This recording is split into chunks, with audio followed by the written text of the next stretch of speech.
Good Monday morning. Good Monday morning to you, Mark Stein. How we doing, Dave? How was your weekend? My weekend was productive, very good, as good as it can be. You know, it's called solitude on my end, and everybody has a lot of stuff they're going through personally. But it was a good weekend. How about yours, Mark? The weekend was good. Got to spend a lot of time with my kids. Played games, did some projects. What's interesting is my 9-year-old had a Zoom birthday party with what's called a paint with me birthday party. Oh, wow. So they got on the Zoom call and there was a teacher there teaching them what to paint and how to paint. And both my daughters ended up partaking in it. And, they both painted gorgeous pictures, but they had a great time for 2 hours and got to see all their friends. That's so good. It's very interesting to see how everyone is adapting, right? 9-year-olds who were supposed to have a birthday party yesterday, ended up, redoing the ideas that they had and making it into a Zoom party. So I thought that was very interesting for a 9-year-old to be able to adapt to. Yeah, it is. I mean, that's fantastic. I mean, my 9-year-olds are 29 and 27 now, and we wound up having with their mother. We had a quick a toast of celebration of being together. That's what we did Friday night. We were together about 45 minutes on FaceTime, all of us, and we had a quick 45-minute toast to each other, and that was really nice, along with my other daughter's husband. So that was really nice. It was a great way. If you started a weekend off, that was a great way to start it. Weekends are it's almost like nondescript, almost. Like one day kind of leads into another, depending on what your familial situation is. Right. For me, it's one day leading into another. So what I've done is I've changed up my days, where Saturday I try to sleep late. So that's how I distinguish Saturday. And Sunday, I try to give some time, for reflection and stuff. So that's how I'm breaking up my days. Is that an issue for you guys? Yesterday was a little bit of an issue trying to break up the days. The birthday party helped, but then after that, the kids want to, be on their shows and text with their friends. And, while we want to try to, let's call it clean up a little bit, everyone kind of just had a lazy afternoon and just, hung out and play games. So, listen, it seems like we're going to be like in this situation for a long time. I hate to be the one to push off some things, but, sometimes the kids just need to chill and relax. Yeah, that's true. I mean, I'm looking at this as there was I talked about over the weekend a couple of posts I made. One was about physical distancing rather than social distancing that Kelly made us aware of. Yes. Love that post. I shared that post. Yeah. And what's interesting is that some people still don't understand that. And someone said it's both. And I said, instead of saying no, I said, no, well, we're not supposed to not be social like we were before. I mean, it's a matter of physical protection, and that's what it's all about. It has nothing to do with society. But how did social distancing become the term as opposed to physical distancing? Like, did this start because someone said it once and just clicked on, or was this the plan of how they wanted people to act? I think someone used the term because social media is so big that I don't know. I mean, that's something that I'm going to research today, because I want to know that answer now. And honestly, really it is, guys. I mean, talking to each other is really important. One of my posts yesterday was all about calling someone that cares about you, that or you care about them and they don't know it. Let them know. Today was about, there's a lot of people out there, Mark, that are working, that are working under strained circumstances. Yesterday, I was at the supermarket and I tried to do a shout out for workers at the supermarket. Today, I did a shout out for postal workers. They're still delivering the mail. Yeah. Right. And whether you look at that, whatever way you look at that, it doesn't matter. Just look at it this way: is if you get bills by the mail, they're still coming. Right.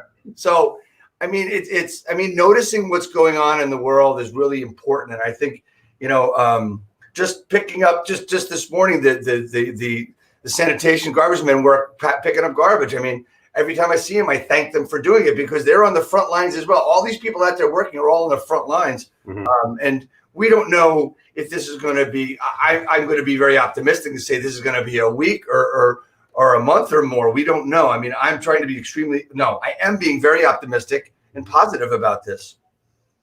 Yeah, I mean, one thing that I did notice on the news throughout the weekend was not just about what's going on with the coronavirus itself, but the truckers that are keeping America supplied with stuff, and the doctors and nurses and the paramedics and first aid that are really risking their lives to take care of others. And I have a couple friends who are doctors, not necessarily ER doctors or respiratory doctors, but they're just doctors who are volunteering to help. And to see them, pictures of them all wrapped up and face masks on, like as if it was like a big hockey mask on their face, just to protect themselves so that they can take care of others. It's just absolutely incredible to see their generosity with their time and their bodies, because they can't even go home, some of them, to their families anymore, right, because they've been exposed. So, thank you to all the doctors, all the nurses, thank you to all the medical staff that are helping out now. I mean, it's just incredible to see who's actually stepping up to help make things happen. Yeah, and there's just so many people in those in the hospitals, and there's also doctors' offices as well as meta units that are working, and we had a big shipment, I understand, from China last night. A plane landed at JFK with supplies and stuff, and then also we have the medical ship USS Comfort, I believe, is on its way from south of here to help out in New York, which is great and amazing. So do you know how this ship is so big that they had to dredge part of the Hudson River in order to be able to have the ship come in? Really? That's how big. Those cruise ships are big, but this ship is so big that they had to dredge part of it, be able to dock it in New York. I mean, the size of it, was it 120,000 tons? Or 12,000 tons? I don't know. I mean, it's just a huge number. Then I heard the number and I said, "Wow, that's a big ship." Yeah, it's not a boat. And Central Park has been turned into a makeshift hospital at this point with tents in it. I mean, with the news that's going on, it sounds like things are going to get worse before they get better. But we need to figure out as human beings what we can do to help each other out, right? So this weekend I found out that through all my calls that a friend of mine was not feeling well, and called and checked on him, and he's really not doing well, but the hospital won't take him in because he's able to breathe. He just has all the other symptoms. So there's a lot of sick people out there that just aren't able to get the proper help or attention because they're taking in the critical people around here, at least by us in northern New Jersey. Yeah, no, I get that 100%. I mean, it's just there's so many things, and there's another issue that everyone is dealing with that's at home, and that's the internet. We're fortunate that our connections are working here. We had a little issue on Friday, but usually something that takes about 20 minutes to upload for me took 9 hours. To upload the other day, and it's just a matter of being patient because my speed is so much slower than it was, and that's because the systems are being overworked. I mean, I saw a post 10 hours a week of screen time turned into 10 hours a day for people. Right. I mean, I get if you're alone or whatever, and it's difficult to go out. It's like I don't have answers. I mean, what would you say to people that are looking for? I mean, they need something like to look at. I mean. Yeah, no, I get that. But that's what's going on in the news and stuff. There's some interesting developments over the weekend. Stimulus package was passed, which includes self-employed, which includes 1099 employees. So definitely take a look at that. It seems like it covers a lot of people in a lot of different scenarios. Right. A lot of the local banks are going to be helping out with these applications, so definitely reach out to them.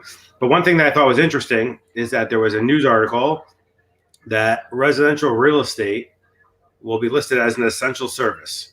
And the U.S. Department of Homeland Security, Cybersecurity, and Infrastructure Security Agency updated its list of essential services, which is a recommendation to the U.S. government more than anything else.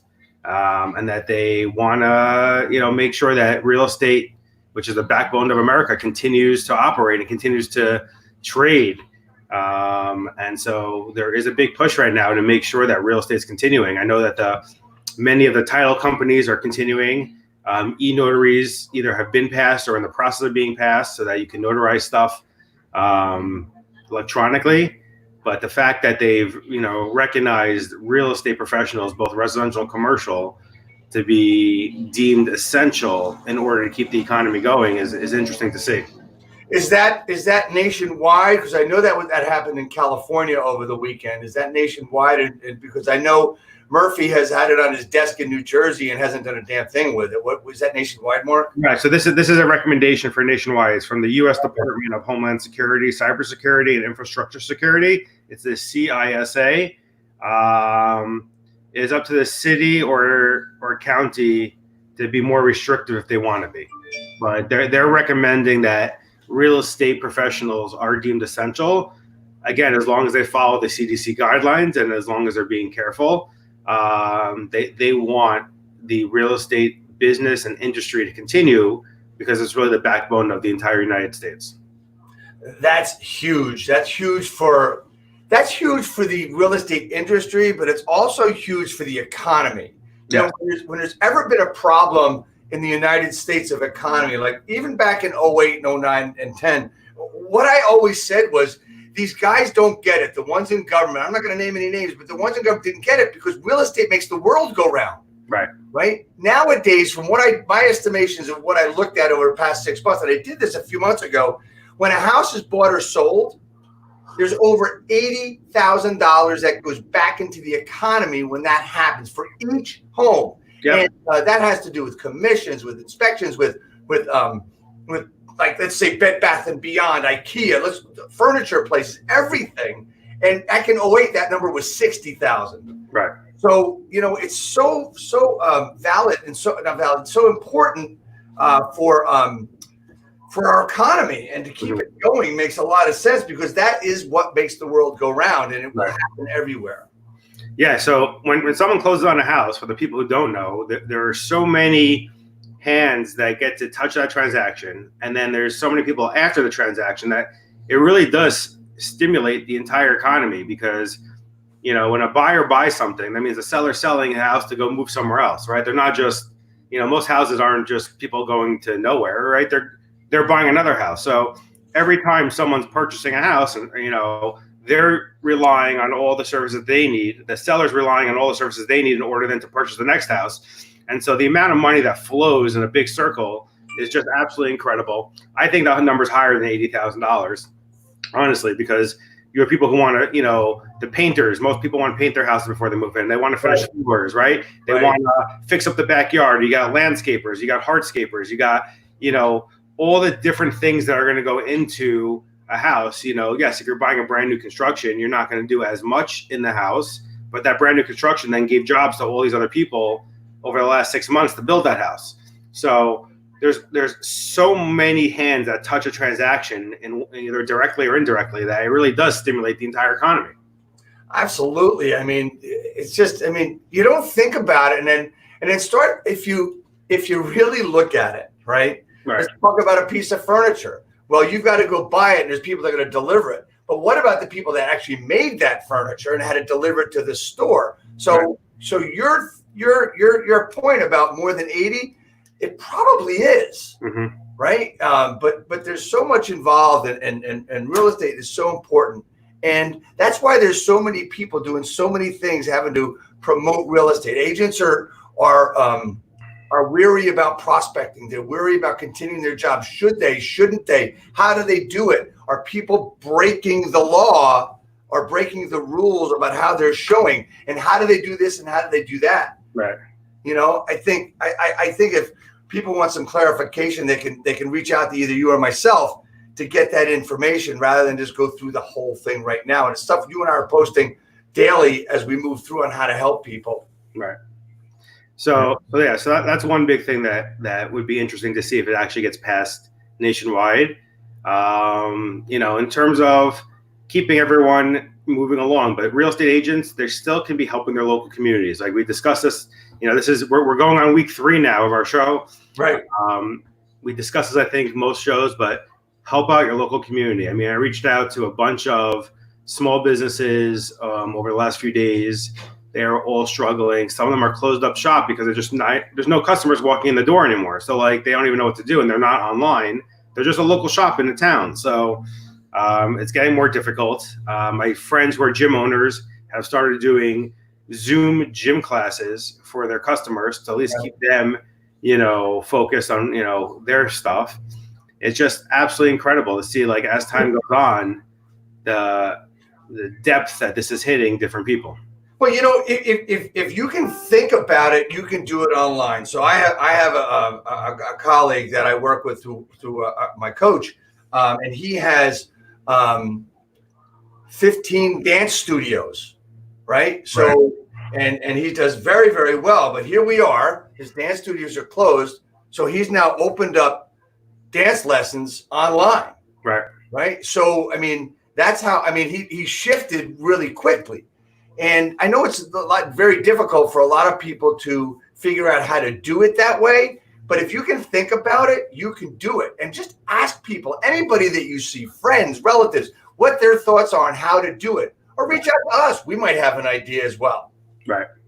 Yeah. So my kids' dance class that they take every week is going online as well now. Now that we found out that we're going to be staying home, it sounds like, until the end of April, possibly the end of May, from the sounds of it. They're going to do weekly dance classes for the kids just to keep them active, keep them dancing, and hope that they can still do the recital sometime in May or June. But the fact that, things are being canceled or rescheduled all the way out through the summer. I mean, I just heard the announcement that the Olympics are going to be rescheduled for July of 2021. Right. That is a huge move. I mean, to move an entire Olympic Games an entire year. I mean, everyone's been planning for this for 10 years to get to there. Everything's been built, everyone's ready to go. I mean, right. That's just a huge accomplishment that they're able to A, do it, and B, made the decision to do that, and change it up just to protect everyone's health. Yeah, I think it makes a lot of sense to do that. And they're not going to, it can't be canceled all along. I mean, look at the time, money that was spent this is in Tokyo, right? Yeah. So what they're doing there, and as you said, they built everything, because when there's Olympics, you get an Olympics, that's millions, possibly billions of dollars to the country and area that is hosting them. I look at sports. Yesterday I made a post that talked about. It was actually Saturday night. I just put a picture of Yankee Stadium out there. I said, "What sports memories do you have?" I look at ESPN and all these sports places, right? And how they're really have. I mean, they're not stretching, but they've got a lot of content that they're putting out there, and they're still doing it. They're still relevant, and they're still getting out there. And there's nothing I can say or do to support the industries that support sports. Right. I mean, Budweiser, hot dogs, all that kind of thing. Those are industries that we don't think about that are now out of sight. Right. Like I always said, one of my examples of marketing was that if Budweiser stopped advertising, what would happen to the beer? Right. I guess we're gonna find out. It's true. So, listen, I mean, I'm watching what commercials come on and what don't come on. It's just amazing to me which people are still advertising. It's nice to see that some of the bigger companies have changed their advertising now. Yes. Even though some haven't. And, it comes across as maybe a little insensitive, but people need to realize that, some companies will adapt quickly and make the changes and some won't.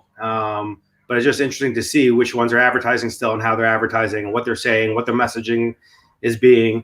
Even the car companies are trying to figure out how they can stay afloat, because a lot of them are closed. But, they're able to deliver cars now. The ones at least local here say, well, we'll deliver your car, no payments for 90 days, right? We'll come, you'll sign, we'll deliver the car to you. So it's interesting to see how that's going to play out and adapt to what's going on in the world.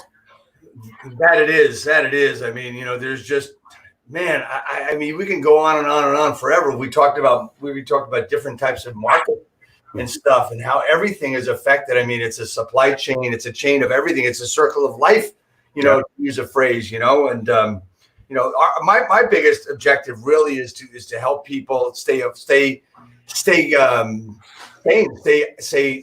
active and everything else. I mean, you know, talking to people yesterday and trying to get information and help people is tough because there's a lull right now.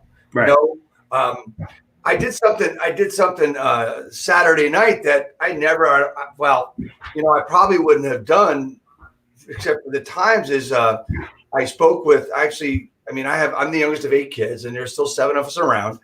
And, you know, sometimes in families, you don't talk to everybody. And I did entertain and do something for one of my siblings over the weekend that maybe I wouldn't have done before, you know?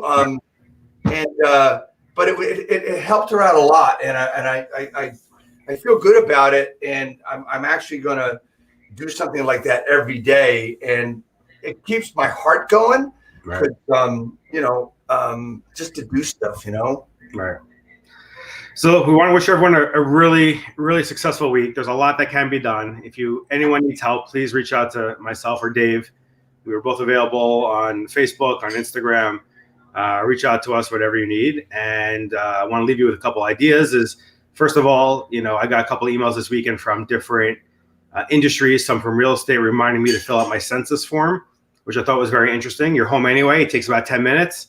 So take the time to fill out your U.S. Census form. I think that would be a good thing to do. And then remind your customers and clients and friends to do it as well, just to give you another touch point of something to talk about or something to, you know, put out there other than the coronavirus. In terms of business is happening, right? You know, my office had a bunch of closings in the last couple of days. We still have a bunch, you know, scheduled over the next week or two. Buyers are still out there looking for houses. So find a way to make it happen for them. Give them a virtual tour. Have the seller do a, you know, FaceTime or Zoom call where they can walk around the house and show off the house and you can have a conversation with them. There are ways to do business. So find what works for you, what works for your buyers, what works for your sellers, and continue to do it every day. Dave? Yeah, just, you know, here's the thing. A lot of people will say, I don't know what to do. I don't know what to say. Right. Well, you know what? I want you to do this. This is your first step. Pick up the phone. The next step, dial the phone and just say, hey, how's your day going? I'm going to give you the way of saying how's your day rather than how are you is much better. Right. Because it's more positive. Just call up, say, how's your day? That's it. That's what I say. Just connect. If you don't know how to market yourself right now, just try. Just do something because I want you to be hitting the ground running heavy duty when we get out of this soon. And we will, I promise. Right. That's it, man. That's it. So listen, everyone have a great day. We look forward to seeing you tomorrow morning at 8:45. And if you ever need anything, again, reach out to Dave or myself. We're here to help anytime you guys need. Thanks.